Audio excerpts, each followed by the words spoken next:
Greetings everyone, welcome to Verse Breakdown. I am Ewaenruwa Nomaren from It Pays to Fear God, and the verse for today is Deuteronomy chapter 8 verse 5, which reads, Thou shalt also consider in thine heart that as a man chasteneth his son, so the Lord thy God chasteneth thee. Let's actually look at the analogy and explain it through parents. A good father and a good mother will not let their son do whatever they want, decide how they want to set up their future, because ultimately they don't know. They will never have the best say. As Proverbs chapter 22 verse 15 says, foolishness is bound in the heart of a child. It is inevitable that foolishness is what a child will put on the table. The parents are supposed to work the child through chastening, correction, discipline and stuff like that, so that the child can understand the world better and make decisions that will bring himself a good future. It's like how if you were on a farm, let's say, you would teach the child how to be diligent and stuff and how to be patient, because those are skills that you need in order to be a farmer. And God does the same thing for spiritual matters. We can only obtain God's blessings if we go through His chastening. Which is why David the psalmist would say, Blessed is the man whom thou chastenest, O Lord, and teachest him out of thy ways, that thou mayest give him rest from the days of adversity until the pit be digged for the wicked. Psalm chapter 94 verses 12 and 13. We can only avoid Satan the devil and sin as a whole when we listen to God and His chastening. Therefore, we should never avoid it or despise it. Happy is the man whom God chasteneth.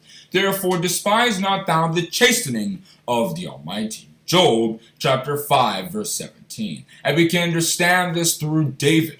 David was somebody who went through God's chastening because he wasn't very stable in certain things, because when Satan the devil came to tempt him in 2 Samuel chapter 11 using Bathsheba, he fell in. And in 1 Chronicles chapter 21 when Satan tempted him to go count the people, and David also did so. God punished him and took him through certain things so that he could be chastened, he could be corrected. And David the psalmist wasn't reluctant, somebody who showed hatred for God and the fact that he was making David go through such things.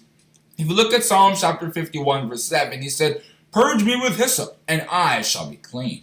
How will he be clean? It's through that chastening, because it's that chastening that proves that God loves you in the first place. If you read Hebrews chapter 12 verses 6 to 11, that's where we can see that kind of explanation. A parent or somebody who leads, who doesn't chasten people, is not really a loving parent, because he's preparing a bad future for the subordinate. God is certainly not one of those leaders or parents, because He raises us so that we can understand who Satan the devil is and avoid him at all costs. That is the only way we can succeed in life. And eventually, when we go through God's chastening, then we can build that sense of integrity and strength. If we read Hebrews chapter 12 and verses 12 and 13, that will allow us to not rely on God's chastening and correction any longer. The integrity of the upright shall guide them, but the perverseness of transgressors shall destroy them.